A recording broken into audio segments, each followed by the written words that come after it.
আসসালামু আলাইকুম। সবাই কেমন আছেন? আশা করি ভালো আছেন। আলহামদুলিল্লাহ আমিও ভালো আছি। এই যে বিগত কয়েকদিন যাবৎ আপনারা জানেন যে ইন্টারনেট ছিল না। ইন্টারনেট না থাকাতে কিছু সুবিধা হয়েছে। সেটা হচ্ছে আমাদের মহল্লায় যত ছোট বড় যত ছেলেপেলে আছে সবাই কিন্তু বের হয়েছে। যে একদম লকডাউন ছিল। কেউ অফিসে বন্ধ ছিল, স্কুল বন্ধ ছিল, কেউ কাজকর্মে যাচ্ছিল না। সেই সময়টাতে আমাদের মহল্লায় এতগুলো ছেলেপেলে আসলে এক জায়গায় না হলে বোঝা যাইত না যে এতগুলো ছেলেপেলে ছোট থেকে বড় সবাই ছিল। এই কয়েকটা দিন নেট ছিল না, কেউ বাসায় ছিল না, সবাই সে মাঠের দিকে কেউ খেলছে, কেউ লুকোচুরি, বাচ্চারা লুকোচুরি খেলছে। এই যে এদের একটা শরীর চর্চা, এই কয়েকদিন কিন্তু খুব ভালো শরীর চর্চা হয়েছে। আমরা যে আসলে ডিভাইস মুখী হয়ে গেছি এটা থেকে আমরা বুঝতে পারলাম যে ছেলে মেয়েরা এখন বাইরে যায় না, তারা সারাক্ষণ একটা ডিভাইসের মধ্যে বন্দী হয়ে গেছে, মানে জেলখানার মতো।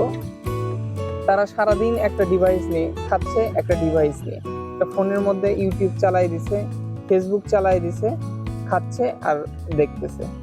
এই যে ডিভাইস মুখী আসক্ত, এটা থেকে কিন্তু উদ্ধার হওয়া যায় কিভাবে? আমার মনে হয় যে মাঝে মধ্যে এরকম নেট যদি না থাকতো তাহলে ছেলে মেয়েরা অন্তত সপ্তাহে একটা দুইটা দিন মাঠে যেয়ে খেলতে পারতো।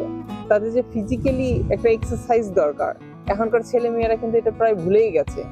তাদের একটা রুটিন হচ্ছে তারা সকালে উঠবে, একটু ফ্রেশ হবে, তারা কোচিং এ যাবে, কোচিং থেকে আসবে, আবার স্কুলে যাবে, স্কুল থেকে আসবে, আবার প্রাইভেটে যাবে, রাতে ফোন টিপবে, ফোনে ব্রাউজ করবে, আবার ঘুমিয়ে যাবে, আবার সকালে উঠবে। এদের যে শরীরের একটা শরীরের ব্যায়াম, শরীর চর্চা আছে, এটা কিন্তু এখনকার ছেলে মেয়েরা, ম্যাক্সিমাম ছেলে মেয়েরাই ভুলে গেছে। আবার দেখবেন যখন একটু বয়স বেশি হয়ে যাচ্ছে তারা কিন্তু ডায়াবেটিসে আক্রান্ত হচ্ছে, নানান অসুখ বিসুখে কিন্তু তারা আক্রান্ত হয়ে যাচ্ছে। কিন্তু এদের যে একটা শরীর চর্চার বিষয় আছে, তারা যদি এটা কন্টিনিউ একটা শিডিউল মেনটেন করে তারা কিন্তু ফিজিক্যালি স্ট্রং হবে, সব দিকেই কিন্তু উপকার। কিন্তু আমরা এই নেট না থাকার কারণে আমরা কয়েকদিনে বুঝতে পারছি যে ছেলে মেয়েরা আসলে ডিভাইস মুখী হয়ে গেছে। মাঠে গেলে এখন দেখা যাচ্ছে যে এত পরিমাণে ছেলে মেয়েরা তারা খেলাধুলা করছে, তারা আনন্দ উল্লাস করতেছে, কিন্তু এটা কিন্তু আসলে সচরাচর দেখা যায় না। যখন 90 দশকের আগে, তখন বৈকাল বেলা হলেই ছেলে মেয়েকে দেখা যায় তো তারা মাঠে যে খেলাধুলা করতো, ফুটবল খেলতো, ক্রিকেট খেলতো। কিন্তু এখন সেটা দেখা যায় না। এখন বৈকাল হলে দেখা যায় যে কিছু ছেলে মেয়েরা গ্রুপ হয়ে বসে আছে, তারা সবাই মিলে বসে আছে কিন্তু সবার অ্যাটেনশন হচ্ছে ফোনের দিকে। তারা ফোনে ফ্রি ফায়ার খেলছে, পাবজি খেলছে, মিলিমিনিশিয়া না কি জানি একটা গেম, এই কয়েকদিনে ছেলে ফেলে অফলাইনে নাকি ওটা খেলা যায়। তাদের এইদিকে যতটা আকর্ষণ, ততটা কিন্তু তাদের শরীরের দিকে ততটা কিন্তু আকর্ষণ না।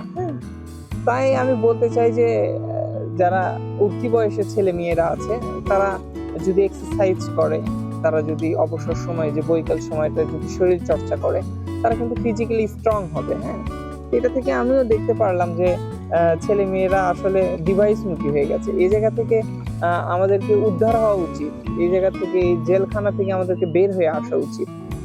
ভালো থাকেন, সুস্থ থাকেন, নিজের শরীরের চেষ্টা করেন, শরীর চর্চার চেষ্টা করেন, ভালো থাকবেন। আল্লাহ হাফেজ।